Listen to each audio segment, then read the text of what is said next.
চামড়া এবং চামড়াজাত পণ্যের উৎপাদন থেকে আমাদের লক্ষ্য হচ্ছে আগামী দিনে এটাকে একটা 10+ বিলিয়নের এক্সপোর্ট সেক্টরে পরিণত করা। ইনশাল্লাহ সেইটাতে আমরা পৌঁছাবো। বিরোধী দলের মাননীয় জ্যেষ্ঠ সদস্য জনাব শাহজাহান খান যে বিষয়টির অবতারণা করেছেন, এটির জরুরতা বা জনগুরুত্বের বিষয়ে কারোরই কোনো দ্বিমত নাই, এবং উনার যে পরিসংখ্যানগুলি দিয়েছেন সেই সংখ্যা একটু তারতম্য হলেও বিষয়টি জেনারেলি এডমিটেড একটা ফ্যাক্ট। মাননীয় স্পিকার, আজকে থেকে 15-16 বছর আগে বা 20 বছর আগে হাজারীবাগে ছিল আমাদের ট্যানারিগুলি, কনসেন্ট্রেটেড ছিল। তো ওই সময়ে কমপ্লায়েন্সের তেমন কোনো ইস্যু ছিল না, বাইরে যারা কিনতো তাদের জন্য স্ট্রিক্ট কমপ্লায়েন্স রিকোয়ারমেন্ট ছিল না।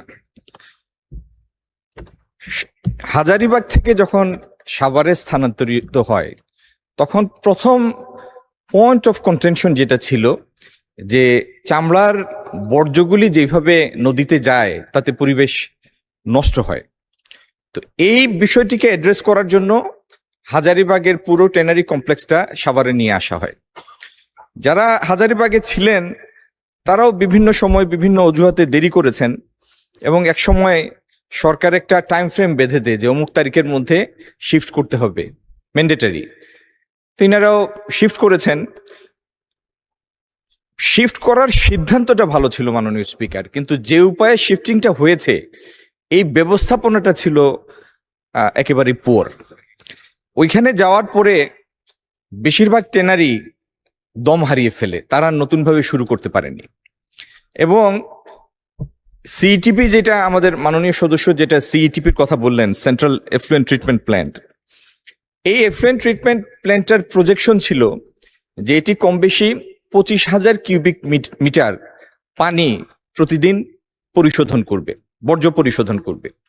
কিন্তু কার্যত দেখা গেল এটি দৈনিক 14 থেকে 17,000-এর মতো কিউবিক মিটারের মতো পরিশোধন করতে পারে। 14,000-এর উপর করতে পারে যদি প্রি ট্রিটমেন্টটা খুব ভালো হয়। এটির একটি দুর্বলতা।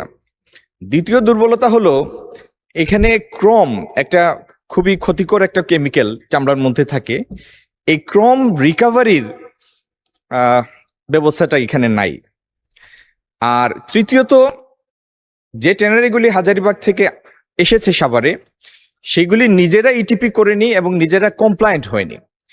মাননীয় স্পিকার, এলজিডব্লিউ সনদ পেতে, এলজিডব্লিউ হচ্ছে লেদার ওয়ার্কিং গ্রুপ, একটা ইন্টারন্যাশনাল সার্টিফিকেশন রেজিম। এইটার সার্টিফিকেট পাওয়ার জন্য রিকোয়ার্ড স্কোর হচ্ছে 1710। এর মধ্যে ইটিপির সার্টিফিকেশন হচ্ছে 150, বাকি 1560 কিন্তু অন্যান্য কমপ্লায়েন্ট ক্রাইটেরিয়া পূরণ করেই অর্জন করতে হয়। কিন্তু যেহেতু ইটিপি নাই, ইটিপি কমপ্লায়েন্ট না, ইন্ডিভিজুয়াল ইটিপি গুলি নাই, সেজন্য এরা আর বাকি পয়েন্টগুলি স্কোর করে, বাকি কমপ্লায়েন্ট ক্রাইটেরিয়া গুলি ফুলফিল করে কমপ্লায়েন্ট হওয়ার চেষ্টাটা করে নাই। ফলাফল যেটা হয়েছে, 20 বছর আগে নন কমপ্লায়েন্ট ট্যানারিগুলি চামড়া রপ্তানি করতে পারত, বাইরের ক্রেতাদের সেইরকম কোনো কমপ্লায়েন্ট ক্রাইটেরিয়ান ছিল না। এবং যেহেতু রপ্তানি হতো, এটির বাজার ছিল, সেহেতু এই কাঁচা চামড়ার সুবিধাটা, কাঁচা চামড়াগুলি মাননীয় স্পিকার আমরা সবাই জানি মূলত কুরবানির পরে দান হয়ে যায়, মূলত মাদ্রাসাগুলিতে যায়, কওমি মাদ্রাসা এটার উপকারভোগী হয়।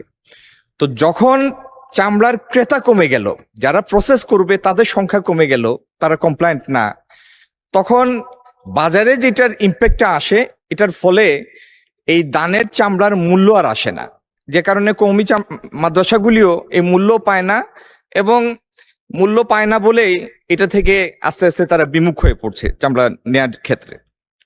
তো আমরা এই পরিস্থিতি থেকে উত্তরণের জন্য যে পদক্ষেপগুলি নিচ্ছি মাননীয় স্পিকার, আপনার মাধ্যমে দেশকে জানাতে চাই, আমার মাননীয় সদস্যকে জানাতে চাই। প্রথম হচ্ছে, সব থেকে বেশি চামড়ার চাঙ্ক আসে কুরবানির ঈদের সময়। কম বেশি 1 কোটি পশু জবাই হয়। এই 1 কোটি পশুর মধ্যে গরুর চামড়ারও ভালো দাম আছে, কদর আছে, আর ব্ল্যাক বেঙ্গল গোট যেটা আমাদের নর্থ বেঙ্গলে হয়, এটারও একটা কদর আছে মার্কেটের মধ্যে। কিন্তু এই চামড়া পশুর গা থেকে খুলে নেওয়াটা যদি স্কিল ডুবেতে হয়, তাহলে চামড়াটার মূল্য আছে, 1 নাম্বার। দ্বিতীয়ত, চামড়া যদি পশুর গা থেকে খুলে নেওয়ার পরে 4-6 ঘন্টার মধ্যে যথাযথ উপায়ে লবণ মাখানো হয়, তাহলে এটা পরবর্তী 3-4 মাসের জন্য প্রিজার্ভ করার উপযোগী হয়।